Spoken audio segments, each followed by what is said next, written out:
اس کو ہمارے لیے ہمارا شفیع بنا دے یا رب العالمین۔ تو تمام جہانوں کا رب ہے، تو ہماری اس دعا کو قبول فرما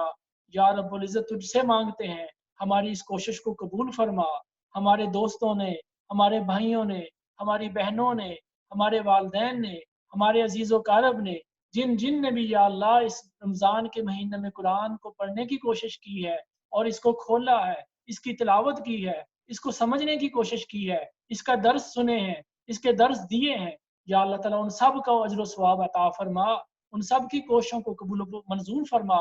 اس قرآن پاک کے صدقہ سے یا اللہ اس بابرکت مہینے کے صدقہ سے ہم سب کو بخش دے۔ آج کی اس مبارک رات میں یا اللہ ہم سب کو بخش دے، جہاں جہاں بھی ہیں ہمارے والدین، ہمارے بہن بھائی، ہمارے عزیز و اقارب، ہمارے رشتہ دار، ہمارے بیوی بچے، ہمارے یار دوست، اہل سلسلہ جدھر جدھر بھی ہیں، اللہ تعالیٰ ان سب پر رحم فرما، ان سب کو اپنے دین کی سمجھ عطا فرما۔ اللہ تعالیٰ ان کو اپنے فضل سے، اپنے کرم سے، اپنے نیک ولیوں میں داخل فرما، اپنے کرم سے، اپنے فضل سے اپنے دین پر استقامت عطا فرما، رزق کے دروازے کھول دے یا رب العالمین۔ تجھ سے مانگتے ہیں، تو عطا کرنے والا ہے، تو رحمان ہے، تو رحیم ہے، تو مالک ہے، تو خالق ہے، یا اللہ تو عطا فرما، یا اللہ تو ہم سب کو بخش دے، یا اللہ ہمارے گناہوں کو نامہ اعمال میں سے مٹا دے، یا اللہ ہمارے نامہ اعمال میں سے گناہوں کو مٹا کے نیکیوں سے بدل دے، یا اللہ ہماری نیکیوں کو قبول و منظور فرما، ہمیں ریاکاری سے محفوظ فرما،